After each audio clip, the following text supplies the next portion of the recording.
Franck Pelou, bonjour, tu es le patron de Cassis FM en Bourgogne. Salut Franck. Salut Michel, merci de Alors, m'accueillir. aujourd'hui, tu vas nous partager ton expérience parce que tu vends des podcasts, d'entreprise depuis un petit moment, déjà. On verra, sur ton site web, quelques exemples de podcasts que tu vends. Mais, qui sont les bons clients? À qui tu vends des podcasts? Alors on vend principalement des podcasts à des gens qui n'achètent pas ou très peu de publicité. Parce que c'est pour eux un moyen de communiquer, nouveau, fait de façon professionnelle puisqu'on a commencé avant le covid en fait, à commercialiser les podcasts et qu'on a une très belle expérience depuis.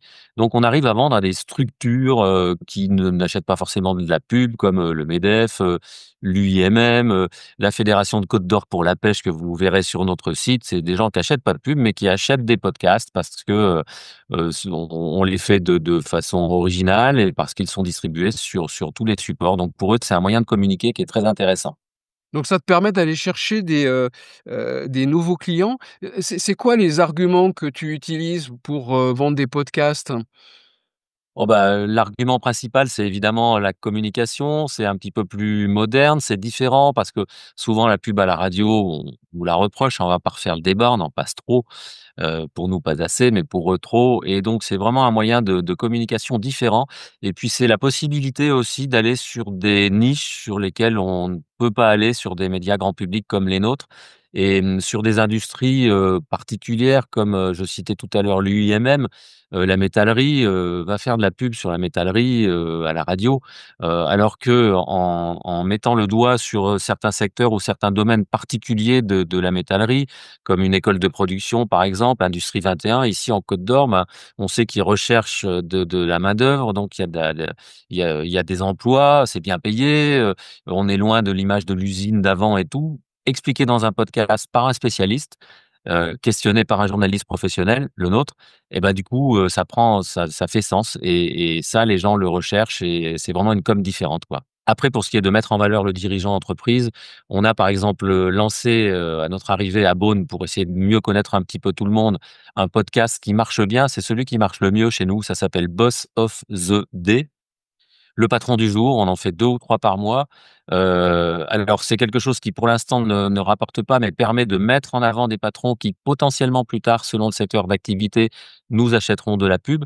Donc ça, c'est plutôt bien et c'est aussi, Boss of the Day, un podcast natif qu'on va sans doute, c'est presque signé, vendre aujourd'hui à une structure.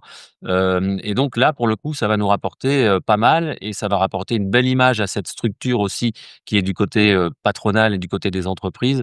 Donc c'est aussi un autre moyen de valoriser notre travail, c'est-à-dire de ne pas vendre forcément un podcast, mais une série de podcasts comme ça avec une thématique, le chef d'entreprise.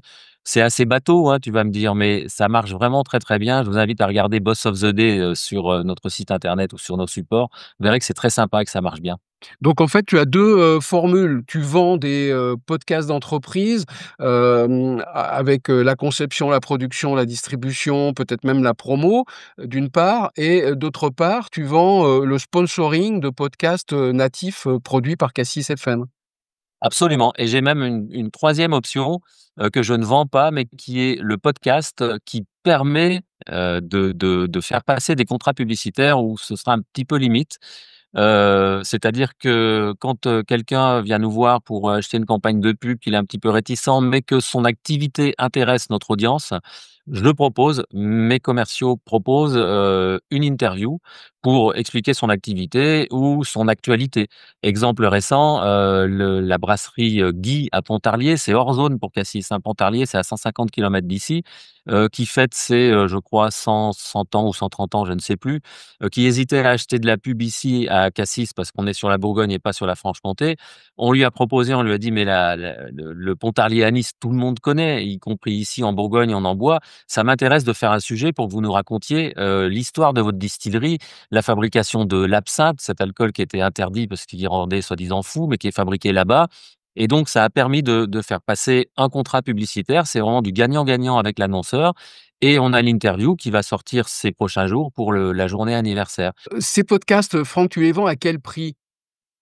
À l'unité, le podcast est vendu 900 €, hors taxe, donc produit distribué et ensuite tarif dégressif, série de 3. à 6. Le moins cher quand on prend 6 podcasts, c'est 660 € l'unité. On est sur des tarifs par rapport au marché ici, dijonnais, beaunois, bourguignon, on est sur des tarifs qui sont, très raisonnables. Et sur le sponsoring, comment tu vends le sponsoring d'un podcast dont tu connais pas forcément, l'audience? Alors le sponsoring, par exemple, de Boss of the Day, ce qu'on vend, c'est vraiment la marque Boss of the Day, parce que l'air de rien, en 1 an, elle s'est installée.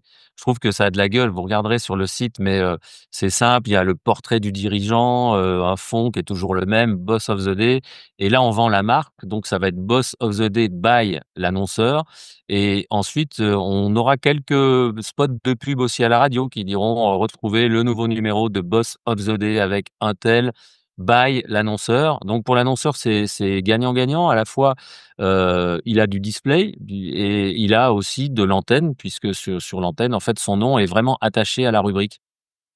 Alors Franck, pour conclure, le podcast finalement, c'est une source de revenus supplémentaires pour, Cassis FM. C'est quoi ton bilan? Tu es content d'avoir démarré cette activité? Tu vas la développer? Oui, en toute sincérité, je pensais qu'on en vendrait plus. Mais la concurrence depuis nos débuts, nos premiers podcasts en 2019, la concurrence s'est accrue vraiment. Aujourd'hui, il y a beaucoup, beaucoup de gens qui font des podcasts dans tous les sens. Tous les clubs à faire en font. Il y a des gens en individuel qui font des podcasts. Donc je pensais qu'on en vendrait plus, mais je trouve que ça nous permet d'une part d'avoir une belle image parce qu'en mélangeant tous ces podcasts, ceux qui sont commerciaux, ceux qui sont des interviews et cetera, ça nous apporte, un petit peu de contenu aussi pour la radio, pour nos supports numériques, pour l'antenne. Donc le bilan, je le qualifierais de très positif. Moi, j'ai très envie de continuer et on essaie à chaque fois qu'un client, qu'on a du mal à trouver, quoi lui proposer, on essaie de l'orienter vers les podcasts quand on juge que ce serait bien pour lui, parce qu'on pense sincèrement que ce serait bien pour lui. Franck Peloux, merci pour ce partage d'expérience et bon octobre rose, hein. Merci Michel. La masterclass.